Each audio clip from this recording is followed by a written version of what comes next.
मंत्री सतपाल महाराज ने की समीक्षा बैठक। उत्तराखंड में वेडिंग डेस्टिनेशन और गंगोत्री यमुनोत्री मास्टर प्लान समेत तमाम मुद्दों पर पर्यटन मंत्री सतपाल महाराज ने राजधानी देहरादून के उत्तराखंड पर्यटन विकास परिषद मुख्यालय में समीक्षा बैठक की। वहीं बैठक के बाद पर्यटन मंत्री सतपाल महाराज ने कहा है कि टिहरी जनपद के विकास के लिए एशियाई विकास बैंक के द्वारा 1294 करोड़ रुपए की फंडिंग दे दी गई है। साथ ही उन्होंने कहा है कि इसके अंतर्गत 15.7 किलोमीटर लंबी पर्यटन सड़क बनाई जाएगी, जिसमें साइकिलिंग ट्रैक और महासू देवता मास्टर प्लान के लिए कुल 111 करोड़ रुपए की राशि उपयोग में लाई जाएगी, जिसके कार्य प्रस्तावित है। देहरादून से डीसीपी न्यूज के लिए जसपाल राणा की खास रिपोर्ट। आज सारी योजनाओं की यहाँ पर बैठक हुई है और इसमें एक्सटर्नल एडिड प्रोजेक्ट्स जो टिहरी लेक के हैं, जनपद टिहरी के विकास हेतु एशियाई विकास बैंक एडीबी के द्वारा 1294 करोड़ मात्र की फंडिंग की मंजूरी दे दी गई है, जिसके अंतर्गत कोटी कॉलोनी में डोबरा चांटी ब्रिज तथा 15.7 किलोमीटर लंबी पर्यटन सड़क, जिसमें समर्पित साइकिलिंग ट्रैक, व्यू पॉइंट, समर्पित होकर क्षेत्र तथा कोटी कॉलोनी से तिवार गांव तक 450 मीटर लंबा ग्लास बॉटम पैदल यात्री सस्पेंशन ब्रिज आदि का निर्माण होना उसमें होगा। इसके साथ साथ महाशू देवता मास्टर प्लान, जिसके अंतर्गत 2 चरणों में 61 करोड़ मात्र 50 करोड़ रुपए ये पहला फेज होगा। उसके बाद बाकी पैसा उसके कार्य प्रस्तावित किए गए हैं। तो बहुत ही महत्वाकांक्षी योजना है और ये पूरा हमारा महाशू देवता मास्टर प्लान है, ये पूरा बनकर के तैयार होगा। अर्थात इसमें जो कुल राशि 111 करोड़ की राशि इसके कार्य प्रस्तावित हैं। महाशू देवता के इल्यूमिनेशन और फकेड लाइटिंग के अंतर्गत 94,36,000 मात्र की वित्तीय स्वीकृति प्रदान की गई है। टिमरसैंड महादेव के लिए मास्टर प्लान बनाया गया है। यहाँ पर जुलाई से दिसंबर तक आप भगवान अमरनाथ की तरह पर आप यहाँ पर देवनाथ जी के भगवान शंकर के दर्शन कर पाएंगे। उसके लिए 7 करोड़ 95 लाख मात्र की राशि अनुमोदित की गई है। गंगोत्री यमुनोत्री के मास्टर प्लान बनके तैयार हो रहे हैं। उसका यहाँ पर प्लान हमारा तैयार हो चुका है।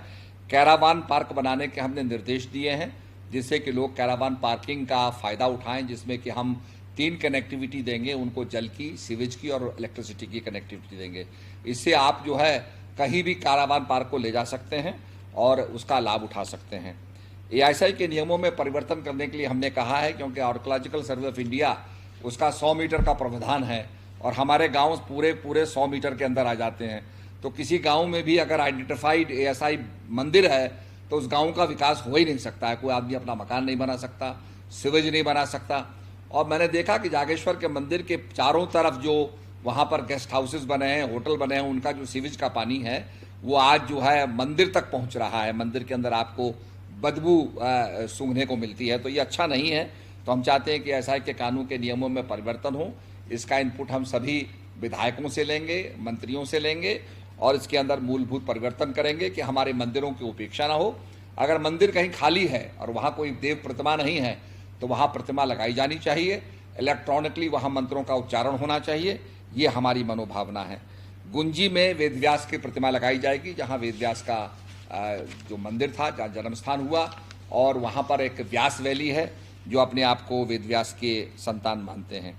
मानसखंड मंदिर माला मिशन की तरह केदारखंड मंदिर माला भी होनी चाहिए। इसके लिए हम लोग तैयारी कर रहे हैं, मंदिरों को आइडेंटिफाई कर रहे हैं।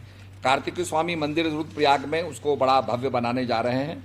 वहाँ पर बालमपुरी शंख पूजा का कार्यक्रम हुआ था और काफ़ी लोग वहाँ मलेशिया से, दक्षिण से लोग आ रहे हैं कार्तिकेय स्वामी दर्शन करने के लिए। उसको हम बढ़ाने जा रहे हैं। विशेषकर हमारा आगे आने वाले समय में 6 जुलाई को हम लोग यहाँ वेडिंग डेस्टिनेशन का कार्यक्रम कर रहे हैं, जिसके अंदर हमारे सहयोगी होंगे। वो उत्तराखंड में जो वेडिंग डेस्टिनेशन है, जिसके लिए माननीय प्रधानमंत्री जी ने कहा कि भाई आप विदेशों में शादी क्यों करते हैं, भारत में शादी कीजिए, देवभूमि में शादी कीजिए। तो उत्तराखंड को देवभूमि वेडिंग डेस्टिनेशन बनाने के लिए हम सब लोग विचार संकलित कर रहे हैं और निश्चित रूप में ये साकार होगा और हमारा उत्तराखंड वेडिंग डेस्टिनेशन बनेगा, जिसके अंदर हमारे कार्तिकेय स्वामी हो गया, इसके अंदर त्रिजुगी नारायण हो गया, इसके अंदर ऊखीमठ हो गया, जहां पर अनिरुद्ध भगवान कृष्ण के पोते और उषा का विवाह हुआ था। तो उन सबको हम डेस्टिनेशन बना रहे हैं। इसके साथ हमारा रामनगर हो गया, ऋषिकेश हो गया, नरेंद्र हो गया, अल्मोड़ा हो गया, पिथौरागढ़ हो गया, ये सारे ही हमारे बहुत से ऐसे स्थान हैं, बहुत अलभ्य स्थान हैं जो वेडिंग डेस्टिनेशन बनेंगे और आप देवताओं का भी आशीर्वाद प्राप्त करेंगे, प्लस उसके साथ साथ प्रकृति का जो सौंदर्य भी उसको भी निहारने का आपको मौका मिलेगा। तो मैं इस समय मैंने देखा कि काफ़ी कुछ काम हुए हैं। इस समय देहरादून से मसूरी रोपवे का काम चालू हो गया है। जानकी चट्टी से यमुनोत्री पूर्णागिरी रोपवे का काम भी अब शुरू होने जा रहा है। तो बहुत से कार्य हमारा डिपार्टमेंट कर रहा है।